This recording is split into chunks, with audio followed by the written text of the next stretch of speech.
Okay, my name is Tim Carter, and this is a KOINE video. This is probably the broadest subject that's been covered thus far. Broadest in the sense that as KOINE, our theology is the KOINE text. Of course, that we accept the Hebrew text as well, and that's another subject that we'll be spending time on. But that alone is what is considered infallible. So the good news is we have a lot of relief when it comes to the term, KOINE term.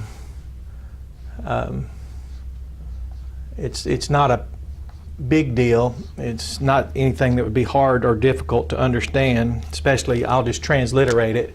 There's a nice little diacritical up there, and it's just a rough breather, so it would come out as an H, gives you an H sound, and this is where we get the word heresies. So heresies, heresies, heresies.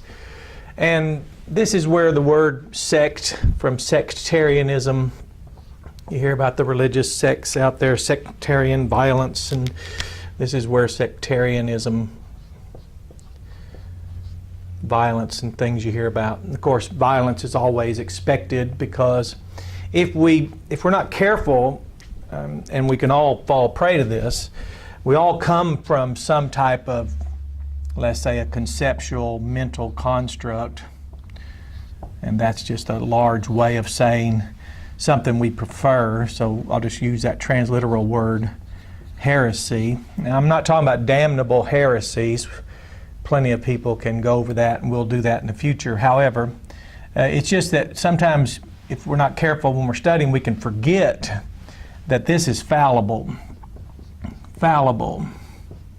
And it doesn't matter if it's the large, overdeveloped, very sophisticated, refined. Let's say someone recently told me he believed in this, the tulip. So that would be a Calvinistic conceptual mental construct. Of course, it's fallible. I've heard people say terrible things about Calvinists, when usually that occurs when a person doesn't have the ability to express the fallible elements of this. This is something people prefer. Unless we offend anyone, we can go ahead and put Arminianism here, so we don't leave anyone out of all these wonderful things people prefer. And of course, it's fallible as well. You say, well, what about the infallible elements within, let's say, Calvinism or Arminianism? Well, if they're infallible elements to it, we already have a word for that. It's called Bible. And we don't really need a new word for scriptures. So whatever part of Calvinism is the Bible, then those who actually study the text would be able to discern that, and then realize they don't need the fallible elements of Calvinism. We certainly don't need them to the extent that we would then be in some type of animosity or expressing animosity towards someone here. In this group, when you hear someone ridiculing whichever one you want to talk about, it's usually the people that are instant experts, because conceptual mental constructs, you can just jump in there, grab that, identify yourself. So you can say you're a landmarker, you've never cared to study the Bible. You can say you believe in landmarkism, you prefer that. And then instead of speaking about the fallibilities of it, the fallible elements of it, you'll just kind of close your eye to your own conceptual mental construct, because even in landmarkism, there are particular Baptist, there are general Baptist, and that's just one, and that's enough of an example. Of course, they have different arguments about that new one on the block, the one that has the most popular energy now, rapture theories. And one thing about KOINE University, we won't espouse something without reminding you that if we prefer a particular rapture theory, which I'm careful to use that word, because one teacher of a particular rapture theory, he says he might be wrong and really gains a lot of admiration from his childlike audience, who childlike in the sense that they haven't really grown up in the faith enough to say, well, if you say it's fallible, then what are the fallible elements about it? How many Calvinists, for example, that call themselves that would tell you what's fallible about it? How many Arminians would tell you what's fallible about it? How many advocates of a rapture theory, pre, mid, post, pre-wrath, no trib, pan-trib, as one friend of mine calls it? They're just going to let everything pan out. What's fallible about it? Well, that would require someone to know the text, and that's what KOINE University does. It is free from this. The seminary I attended recognized the realities that people coming into the school would come in carrying all types of preferences, choices, things we prefer, conceptual mental constructs, traditions of men, well-developed ideas in these forms or fashions. But they're very patient because they know until we actually study the text and can even communicate something called context, something called etymology, syntax, grammar, till you can diagram a sentence, for example, something very fundamental like that. A lot of people, you can see that's work to identify these things. And it's also character of a person to identify it. It's one thing to say, well, no, I'm not saying Calvinism's infallible, or I'm not saying Arminianism's infallible, or I'm not saying my rapture theory is infallible, but then to not express what's fallible about, that's irresponsible. Now, I don't blame people for preferring to yield to their cognitive bias or their affective, emotional bias toward what they have been conditioned or primed. It's called priming. We know that because in studying all of these outbreaks of violence and these religious atrocities among men, and even cultural violence, racial violence, whatever we want to call all this, it's from this right here. Once a person's primed, they're preconditioned toward why would someone say they're a Calvinist and then have horrible things to say about this? Or someone say they're of this and then have horrible things here. If you want to say horrible things, why bother adopting a construct except for the fact you want to justify yourself before men? And at KOINE University, that is not university, that is diversity, and it is perversity. Why bother? I would not have attended a school. I tell people all the time, I didn't attend the seminary, give up my life to study the Bible, to argue with people who didn't. What would we argue about? They would demonstrate their lack of character, their emotional disturbances between their ears, their emotional unintelligence, their lack of mental composure, when you just simply say, well, what's fallible about this? And it's good to know, because I have learned that if you do express what's fallible about this, for example, there's supposedly one of the largest scandals in philosophy is called free will, and the scandal supposedly is that after hundreds of years of writing about it, they've come no closer to an answer. Well, let's go to the scandal of free will in Christianity, or more rather Christendom. In Christendom, then we have a compatibilistic free will theory and a libertarian free will theory, but you won't find very many people in this that even know what that is, or in this that even know what it is. But why would either one of them advocate the other or disparage the other when the Bible simply says agent causation? Genesis 15:6 says Abraham caused himself to believe God. Okay, so if you deny agent causation, you just deny the Hebrew language, the Old Testament, you deny the hifil, hafal stems in both the perfect and imperfect state. Okay, but that's the Bible. That's the Bible.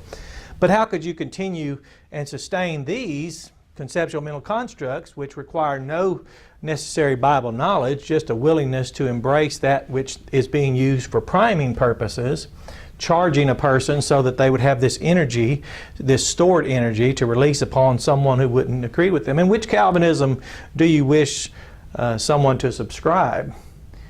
Hyper, high, moderate, low? Which Arminianism do you wish someone, I mean, these things have just run amok. Which rapture theory is acceptable? Well, I would suppose it's whoever's buying your lunch. I would recommend that if someone's invited you to lunch and they say they're a mid-tribber, that at least until the check's paid for, you go ahead and be a mid-tribber and enjoy that meal. And you say, oh, how can you say that? Well, it's funny. These things are funny to those of us who are educated. These things are funny from the outside looking in, but they're very sad and ugly on the inside when you watch people, leaders, try to rise to the top of these and be leaders of these particular conceptual mental constructs, and then secure funds and resources, brick and mortar, publications, all types of airtime to sustain it. But if you really just want to have a conversation, just ask your neighbor who advocates this or landmarkism or Molinism or anything out there. Then ask them, say, now that you've been thoroughly primed according to this, then say what's fallible about what you're asserting. And then if they don't know that, then you'll know that their cognitive bias is so one-dimensional that they're blinded. It's one great Calvinist teacher, he's a great Bible teacher, and he subscribes to this. He says we all have blind spots. Well, those would be the things fallible about what we assert. And let's just be honest. But now again, we live in a very educated culture today. We have had personal computers now for 30 years. We have so much information that eventually this emotional instability that people seem to want to justify for not going along with something here. And for example, Calvinists, you won't find them telling you that what's fallible about them, one thing is they don't distinguish punctular action from linear. You say, well, that's a big deal in KOINE. It's a big deal, especially in the regeneration heresy that people prefer. They say that you're born again before you are believing. Well, that's 1 John 5:1. But that's this action. The Bible says that the purpose of the gospel being written and remaining on record in Gospel of John 20, chapter 31st verse, is in order that you might believe. So if someone says you can't believe punctular and that the new birth precedes belief, there's no text for that. But now they've never considered that. Cognitive bias is the formal way of saying blind spot. We're all blinded by what we prefer. And of course no one wants to hear that something they believe is a heresy, but it's because this is such a negative connotation. Now there's damnable heresy. Things you prefer that are damnable. For example, what if someone in Arminianism teaches, or in Calvinism, there are people that claim they're Calvinists, follow Martin Luther. He teaches, they teach baptismal regeneration. That is, they baptize with water so that a person might be regenerated, but they know there's not one text that says that. They depend upon their audience being so primed that they don't distinguish the word saved from born. Well, who wants to tell the Calvinist that he's wrong for not disclosing that fallibility among those that follow Martin Luther, and yet people claim Martin Luther is the father of justification by faith, which that's not even close to being correct. And then Arminianism, they should point out this fallibility.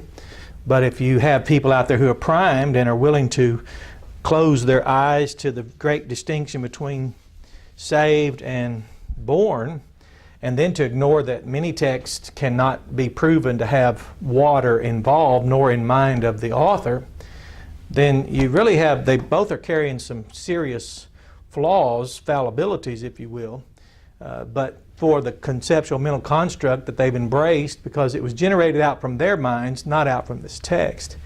And this is where we have to be careful, because I've seen people who were scriptural and yet would take this and move all this energy that would be otherwise spent defending the faith, and they take it here and then go out and ridicule a brother who has believed the true gospel, who has been baptized even according to the faith they teach, not for the purpose of being born again, but for the delivering from this corrupt generation, from us to disassociate ourselves from all that Christ's blood redeemed us.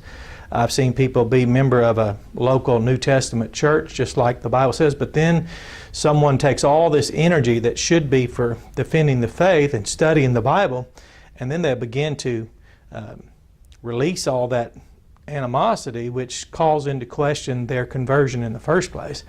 You can't possibly say that if someone doesn't go along with your fallible rapture conceptual mental construct, that you would have some type of hatred in your heart toward that person, or some type of emotional decomposition about yourself, that you couldn't have a conversation with someone. But if you ever hear someone talk about a rapture theory or Arminianism or Calvinism, just ask them to tell you what's fallible, because if they say it's infallible, now you've gone off the board. I don't even have place for that in KOINE University. I don't even know what that's called, except Jesus did tell us to go out and preach the gospel to all creatures and all nations.